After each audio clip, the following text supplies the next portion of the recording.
Welcome to the Reimagine podcast. Each week, give yourself 30 minutes and meet the people working hard to create the future of insurance today. Hi, this is Paul Tyler, and welcome to another episode of the Reimagine podcast. Laura, how are you? I'm doing well today, Paul. It's great to be here as always, and I'm excited for the conversation we have ahead of us. I am as well. So we'll come up with the title later. I've already got a couple percolating in my head, but we're going to talk about innovation. What is it? Where did it come from? Why? What makes us tick? As well as I think I have a sense, a number of other topics about where the future may take us. Laura, do you want to introduce our guest? Sure. So today we're speaking with Byron Reese, a longtime serial entrepreneur who somehow finds time to write books about artificial intelligence in the future. So with that, Byron, welcome to the show.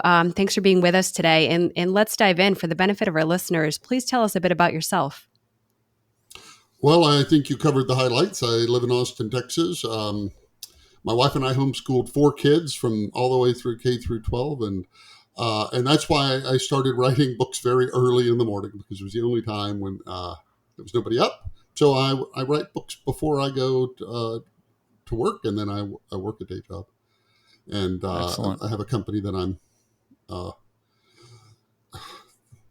struggling with, as always. So that's, well, listen, we have a number of different paths to go down, but let's start with your most recent book, which it was I thoroughly enjoyed reading. It's entitled "Stories, Dice, and Rocks That Think." I looked at this, wow, this is going to be very interesting, and it was. I'd almost describe it. I don't know, Byron. Maybe subtitle it the Anthropology of Innovation. So that's good. Yeah, no, that's very good. You like that? Yeah, I do. You should get a nickel every time somebody says it. Yeah. So, what caught me, and I'll for our listeners' benefit, my Amazon review would be, I think it's just a great walkthrough in terms of the history, which, and it obviously this changes every time we get new DNA analysis reshapes the history of our past. But what in our past makes us different than other creatures? What's driving us to innovate? What is innovation? What are the collection of attributes of our humanness that leads us to create and do different things? And I think, Byron, you focused on society. My head obviously is driven to kind of led into corporations and organizations about this, but tell us, maybe just give us sort of the walkthrough. I mean, you start with talking about rocks. And Laura and I were talking about the famous scene from 2001: A Space Odyssey. You throw the bone up and it turns into a hammer. For those of you who've not actually watched the show, but and we were thinking almost in our business, it's you toss we could do a little TikTok here with tossing paper forms into the air, and they come back to us as iPhones that interpret and see and already have figured out our risk profile. But tell us about a book, and maybe how do you describe the book, and what inspired you to write this? Well, curiosity inspired me to write it. I really just started with the question of why is our outcome as a species so different than other creatures? And I think if you want to think about innovation, the place to start the story is with a creature that does not innovate. And there was a creature named Homo erectus, who is said to be our ancestor. And Homo erectus lived 1.6 million years, a long run, and was very successful. And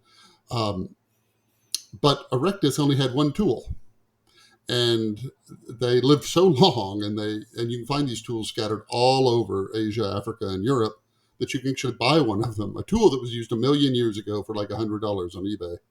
And what's notable about it is that in that 1.6 million years, you can think of that as 80,000 generations, the tool never changed. You can't tell two that were made 1 million years apart apart because. And so that's almost impossible to do because you can't really have 80,000 generations go by and nobody look at this thing and say, I wonder if it would be better if blank. And the answer to the riddle is, I think Erectus didn't know what they were doing when they made it. That is not a technological object. It's not a cultural object. It's just a genetic object. Erectus would carve this one tool, this giant arrowhead looking thing, the way a bird builds a nest or a beaver builds a dam, actually not knowing what they're doing or why. I mean, if you put a recording of running water in a field and a beaver walks by, they'll build a dam around it. Like, they don't fundamentally know what they're doing. And that's what these tools are. And the reason you can know that is if every Erectus just copied their parents, then it would drift a little bit, like the telephone game. And every generation would just be a little different. And then after 80,000 generations, you'd have a plethora of tools, but you don't. And then you contrast that to us. And it took us 3 generations to get from Kitty Hawk to the moon. It took us 125 generations to get from the first writing to William Shakespeare. It took us 250 generations to get from our first use of precious metals to our world financial thing. So we are something very different. And the cool thing about it is our ability to innovate, to do all of that, appears to have come to us in an instant. And it appears to have come with a lot of other features. Now, the with an instant part, we think is true because the archaeological record, what it shows is nothing, nothing, nothing, nothing, nothing, and then we appear. So you take something like cave art, where you would assume, like way back, it was like stick figures on the cave wall, and then maybe they added a triangle for a dress after 1,000 years, and then whatever, they went all along. And then eventually it got better and better and better. But that's not what we see. What we see is nothing. And then we see the caves at Chauvet, which are beautiful pieces of art, like things you would be proud to have hanging on your wall. And this is a highly technical thing because they clearly had to build scaffolding because they're way up high, and they prepared the surface. They used animal fat to make it adhere. They used talc to extend it. They insisted on getting a black but they didn't want charcoal because it's just dark gray. They wanted black, and the closest source for mineral they could turn into black pigment is 140 miles away. And then once you get it, you have to heat it to 1,600 degrees to do it. So all of a sudden, you have to have this image of Erectus who does nothing but makes this one tool that they instinctually know how to make. And then all of a sudden, we appear. And in that same instant that cave art appears, you find the first musical instruments. You find the first representations of creatures like animals or people. And so what you see, I think, is a story of we came along and we were bitten by this radioactive spider or something, and we were endowed with all of these abilities. And I think the key one, and I'm wrapping up here, the key one I think is language. And the important thing about language is not how we use it to communicate. That came later. If you think about it, spoken language is a kludge. You don't have any body parts for it. You have to repurpose other body parts to be able to speak because, your tongue's for food and your lungs are for breathing and all of that. The main purpose of language is for thought. It's the way we organize our thoughts. And that's more than speculation because there's a really, really great quote in the book from Helen Keller who talks about what her life was like before her teacher came. And she says she didn't even know she was a thing different than the universe. And she didn't know that there was time. And she didn't know what she was or how she fit in or anything. And then she got language. And she said it was in that moment I became conscious.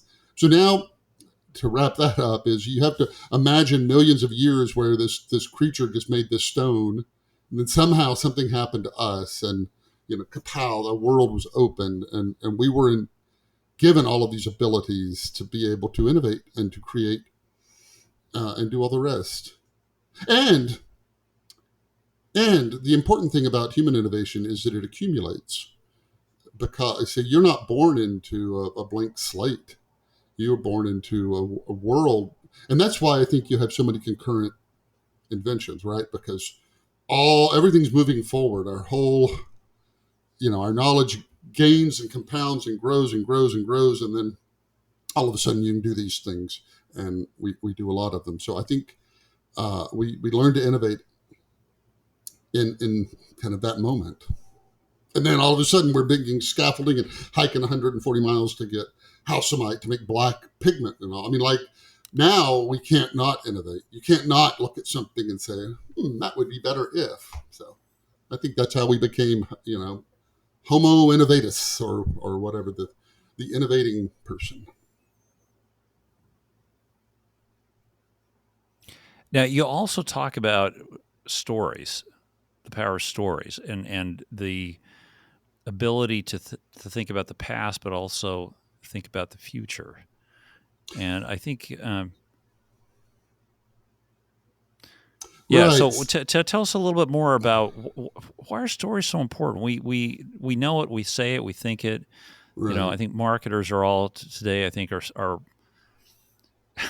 talking about stories all the time. I think people have maybe over-recognized, but why were stories so important to lead us to Kitty Hawk and then lead us to the moon? Well, just like the main purpose of language wasn't, I don't think, to communicate, but to think. That same thing is true for stories. We didn't just invent stories to sit around a campfire and tell them to each other. We invented stories to think with. Now, when you look at human abilities versus what animals are able to do, one thing that you've got language and you've got all these other things, but one is that animals don't know that there's a future and a past.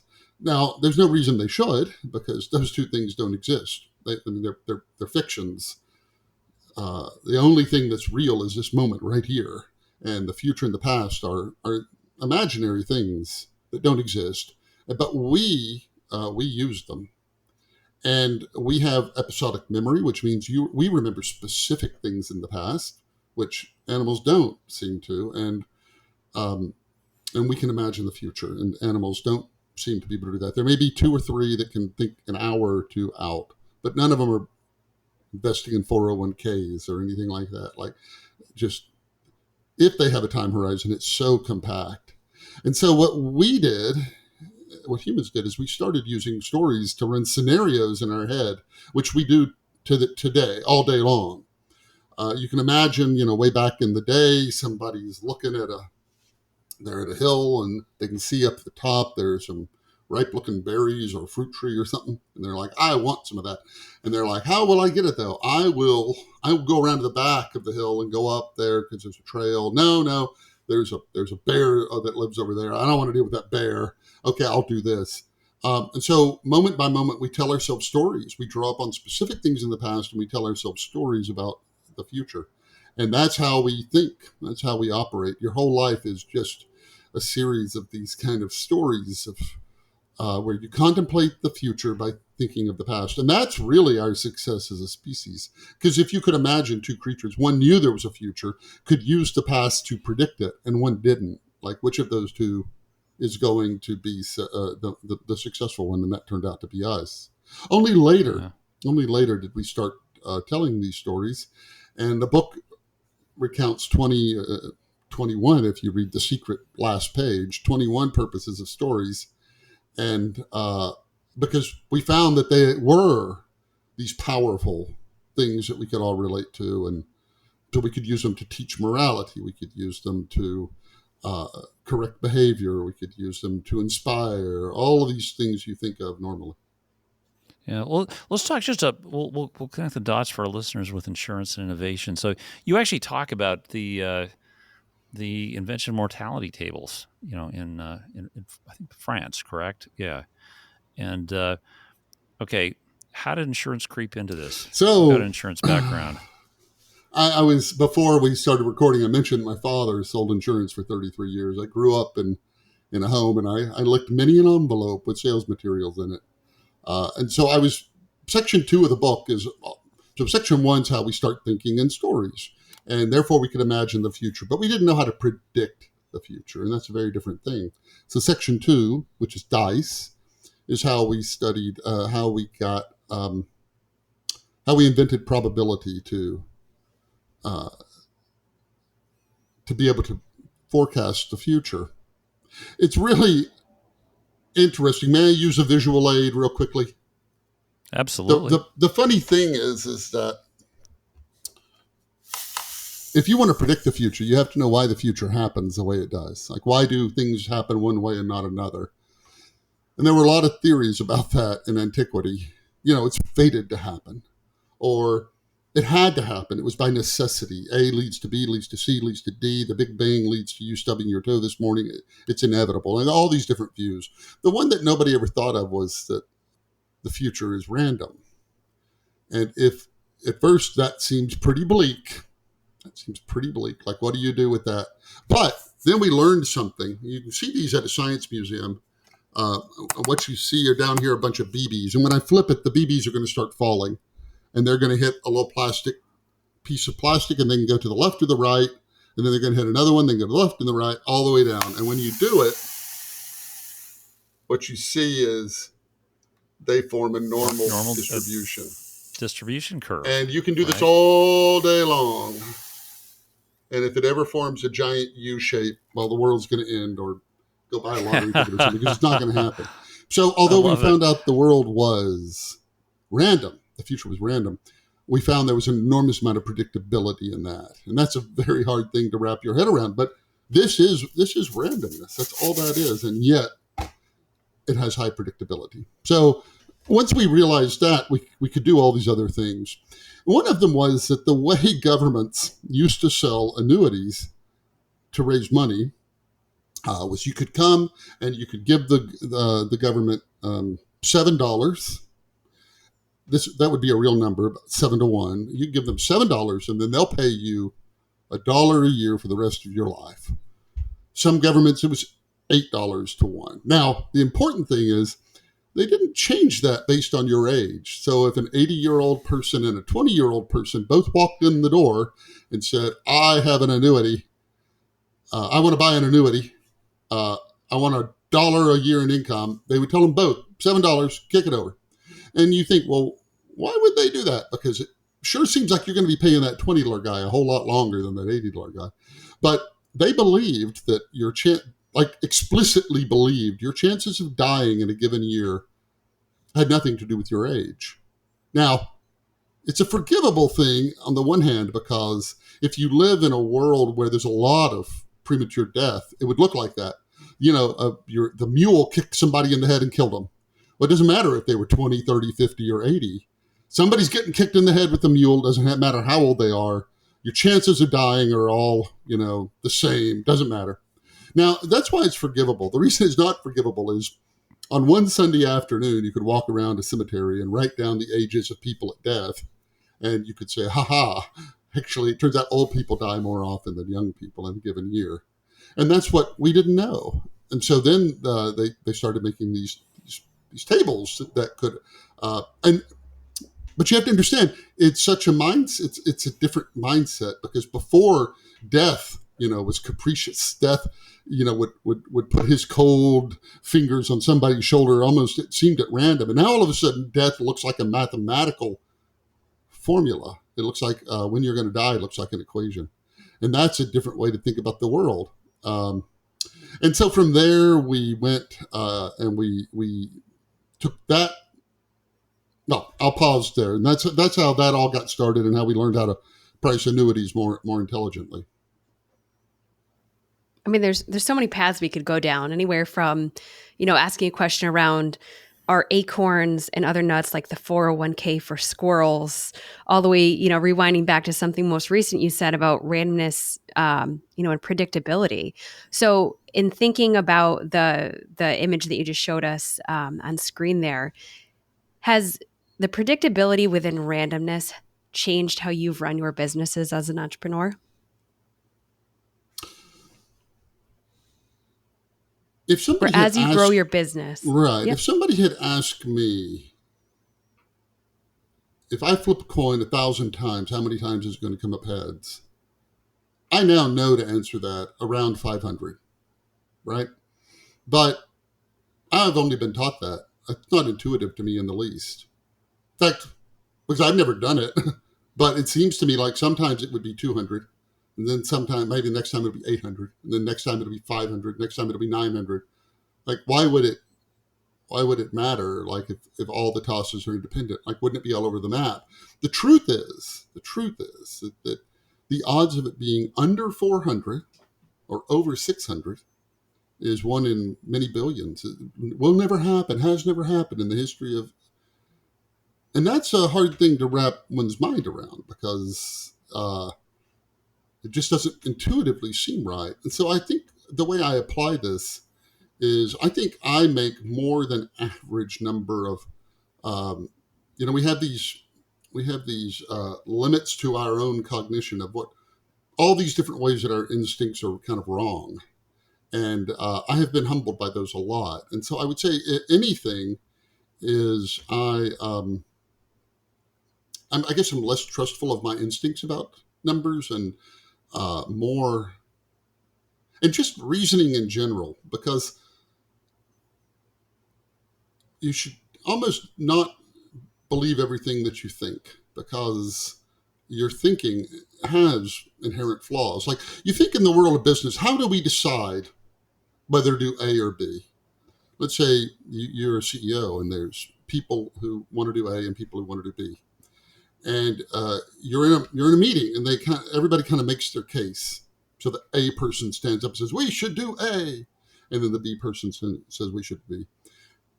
If you're the CEO, like trying to decide between those, you're going to end up picking whoever was better at persuading you. Now, that may seem like, of course, but the person who is better at persuading you is no more likely to be right than the other person. They're just better at arguing.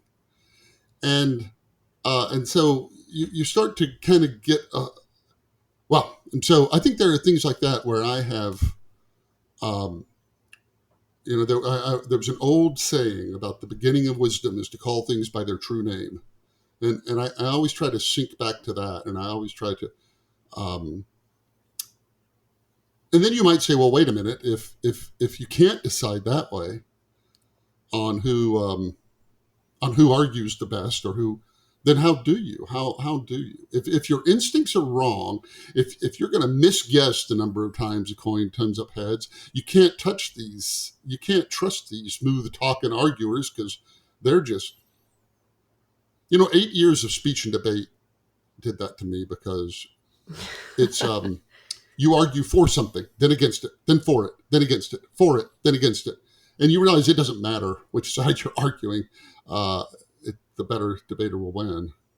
And so you say, well, how do you, what were you saying? No.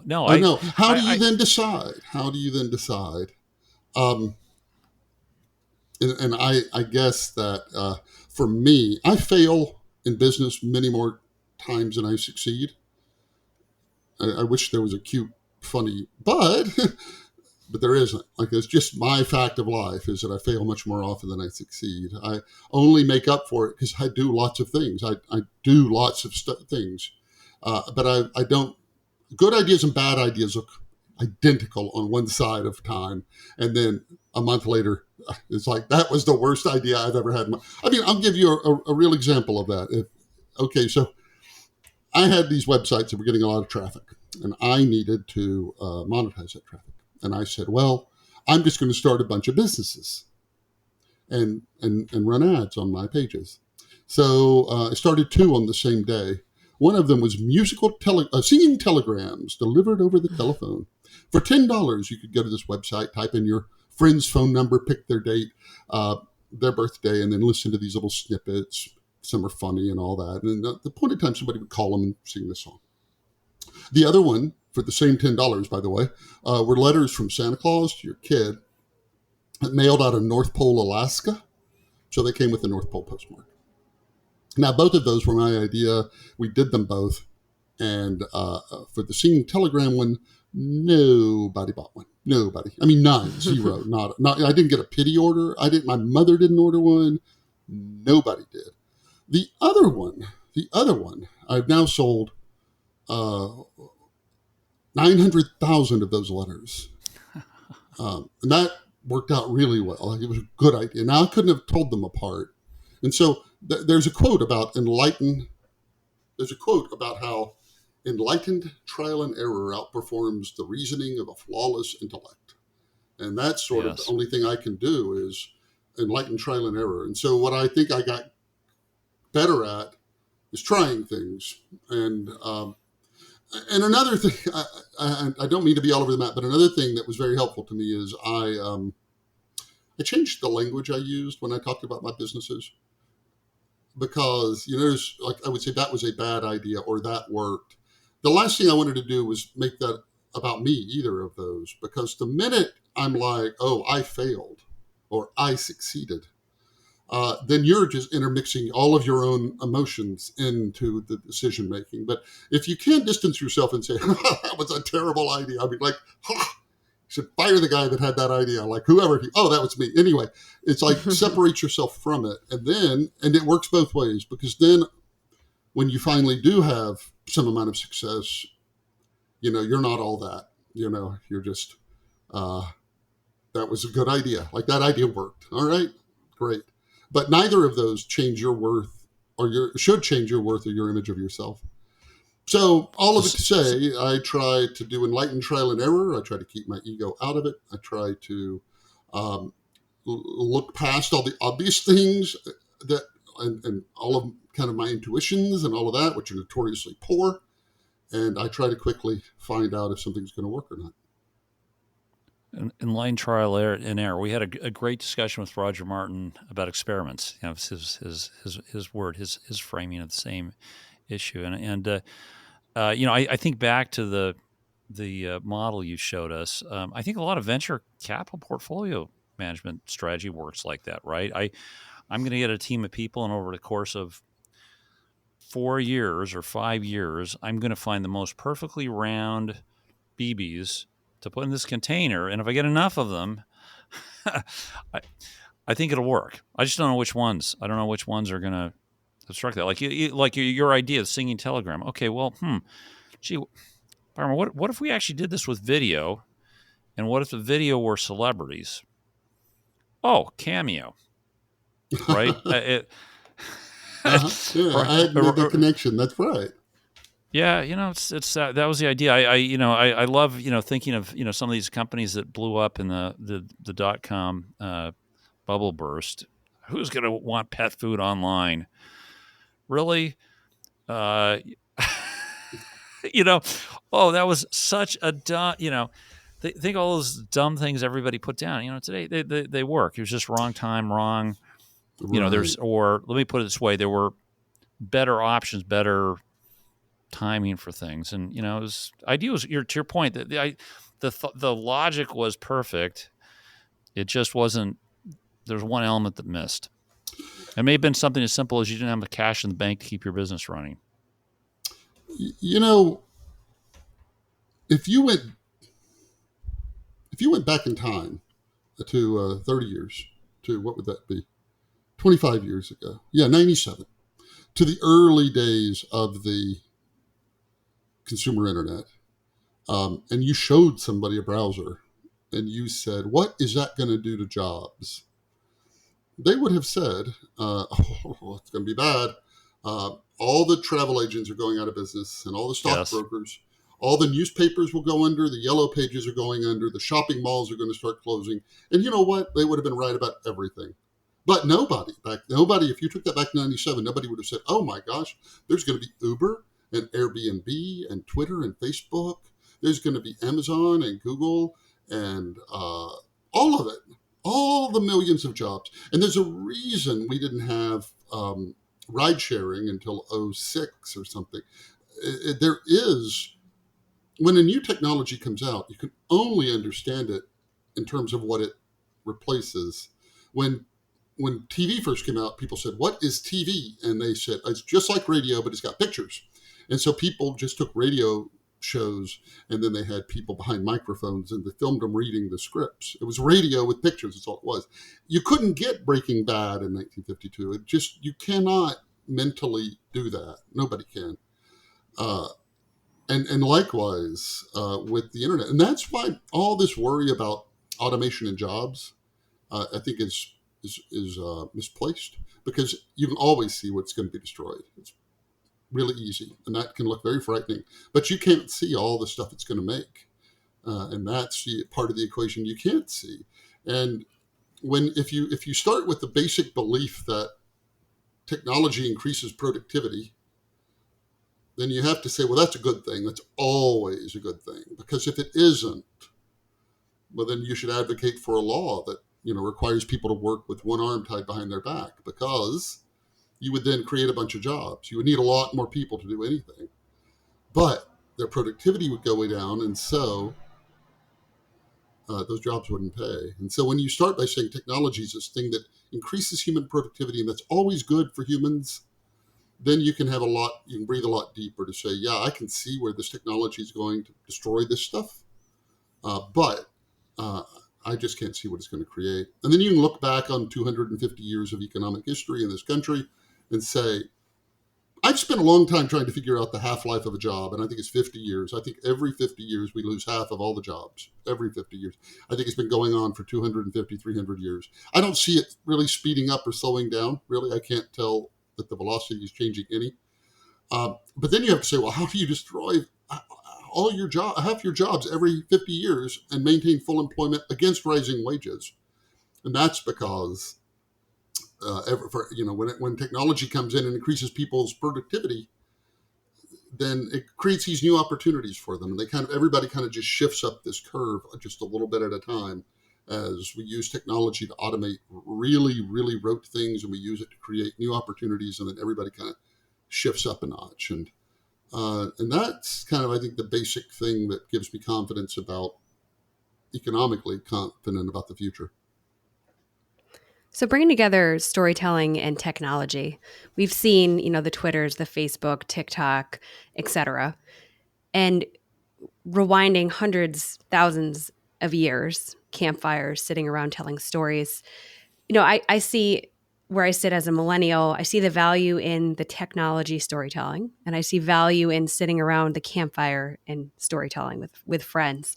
Do you think at some point in all of your research, if you were to trust your gut or not trust your gut on this and make a guess, looking forward into the future, do you think that we're always going to be using technology to help assist us in that storytelling? Or do you think we're going to get to a point as beings where we say, technology aside, we're going to go back to just human to human interactive storytelling? Which of the two do you think is going to be the most powerful, technology assisted or non-technology assisted?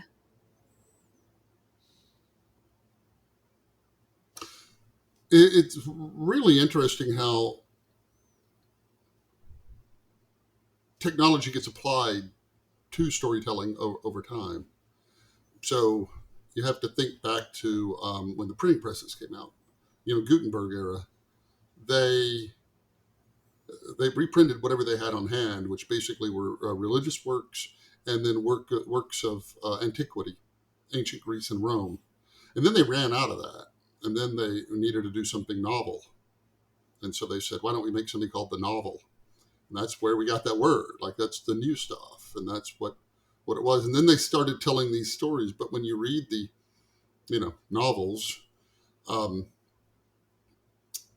well, anyway, so all of it to say, what I think happens basically is it layers on each other. Like, you could see a Shakespeare play performed at the Globe Theater in 1611, and that was done one way. And you can, in whatever city you live in, probably find Shakespeare performed that way, the same words with no additional technology, performed just like that. But I think what happens is we keep layering more and more layers of it over us. I read these amazing numbers about how many hours a day of media we consume, and I think they must double count, like when you're at work and you got a video playing and whatever, because it's almost like 24 hours a day or something. It's a huge number, like that. We seem to be insatiable. We seem to we have not reached peak story yet. We have not reached the point where we're like, no, thank you. And so I think we're just going to keep layering more and more ways we still tell stories on top of it all. But you'll always be able to see a Shakespeare play. And I think back to when silent movies came out in Japan. They would have a person who would kind of articulate what's going on in the story. To basically, the storyteller was still telling the story, but now there were these images going on that were in sync with it. And so that was like a way to enhance that with storytelling. I read so many storybooks when I was doing this book because I felt like that was just, I needed to just bury myself in them. Just constantly just be reading fables and parables and all of these things. And they're all still so, and I would watch these videos of the storytelling festival in Tennessee, and they're all still so compelling. So I think what the thing is that our appetite wants more, but we don't necessarily want to change them. I mean, we don't, we're less, anyway, we'll leave it at that. So I guess, we have a lot of listeners who are driving change, making change, leading change inside some pretty big hives. What advice would you give them, given the change in how we're working together, remote work, what's hybrid work? I mean, I'm not sure. I don't even like that word. How do you adapt? How do we adapt the way we're bringing innovation inside organizations in the next few years? Well, if you start with the assumption that like we have all of these new technologies and all these different things we can do, and I read a lot about AI, and I tell people that if we outlawed any new developments in AI, we probably have about 30 years worth of work left to do that we know how to do. We just don't have the people and time to do it. Like there's a whole lot more we know we can do than we have been able to. And that gap is going to increase because technology is growing at this rate that the number of things you can do goes way up. And therefore the number of options that you can choose between go way up. And so I think what maybe change makers need is a way to get through that, all that noise and possibility. And I kind of think of two rules that I use. I don't know if they're particularly great, but one of them is I try to solve problems that people don't expect me to solve. For instance, I talked to this person who worked at a television manufacturer, and they have a hard time differentiating their product. It's commoditized. A 42-inch screen is like, And so they would go around and they would ask people, like, what do you not like about your TV? And people say, I love my TV. My TV's great. And then they would say, do you ever lose the remote control? And they're like, I lose it all the time. And so they're putting 10 cents worth of electronics on that TV to make a button that when you press it, it makes the remote play a song. Now, the fact that when you said, what problems do you have with your TV? Nobody said, well, my TV does not find my remote for me when I lose it. Because nobody thought that was the TV's problem. And it turns out that when you can figure out ways to apply technology to solve problems people aren't even expecting you to solve, then that's powerful. That's powerful. And I'm sure your listeners can think back to some of the technologies around us. And it's like, oh my gosh, I never expected that to happen.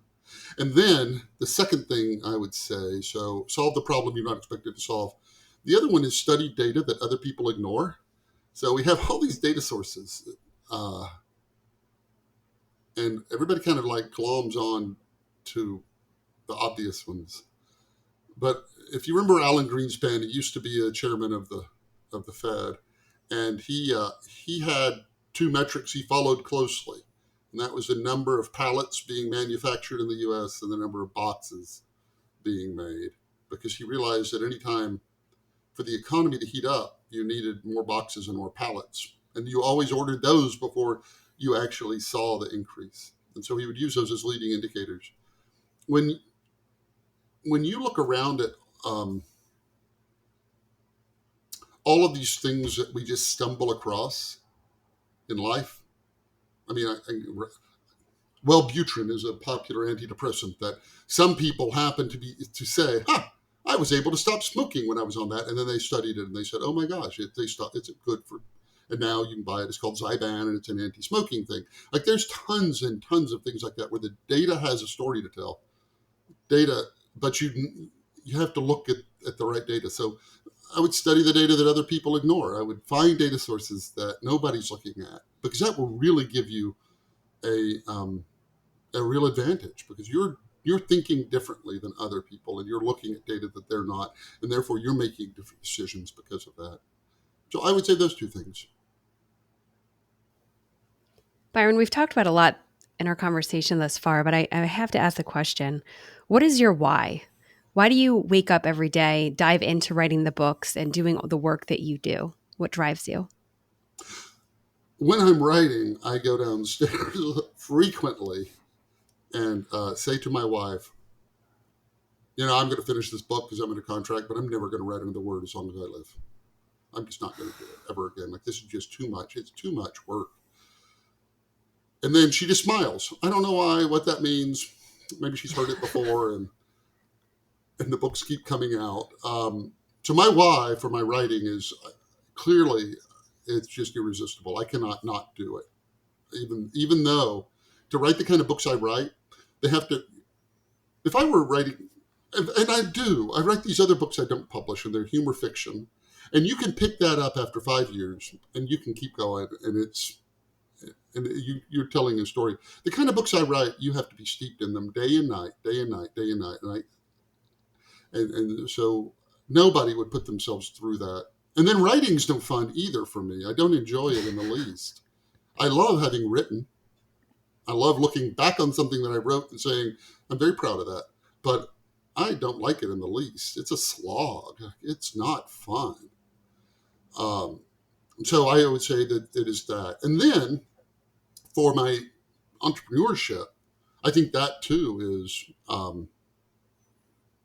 innate. I think the first company I started when I was 13 that made real money, like to a 13-year-old real money, was I would go around my neighborhood with these stencils and spray paint, and I would offer to paint people's curb numbers on the curbs. And I had this whole spiel about how, man, an ambulance could never find this place, the numbers.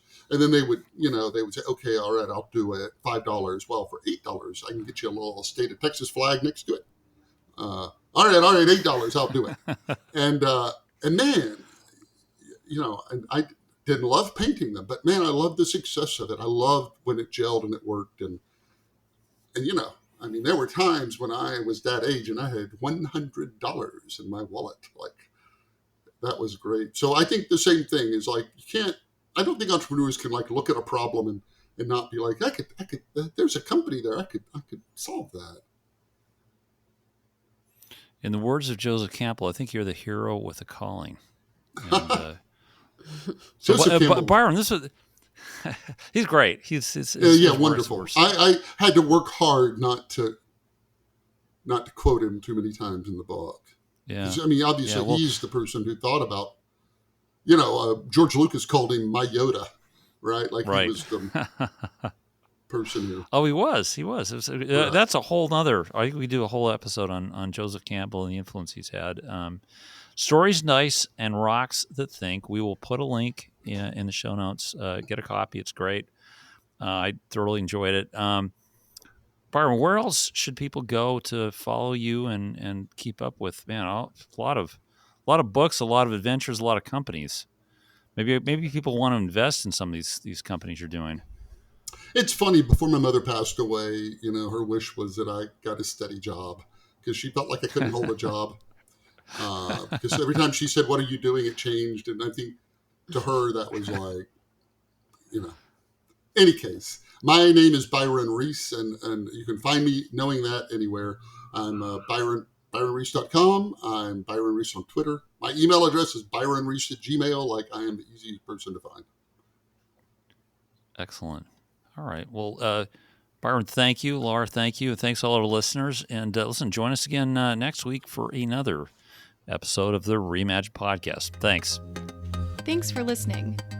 If you enjoyed the show, please rate and recommend us on iTunes, Stitcher, Overcast, or wherever you get your podcasts.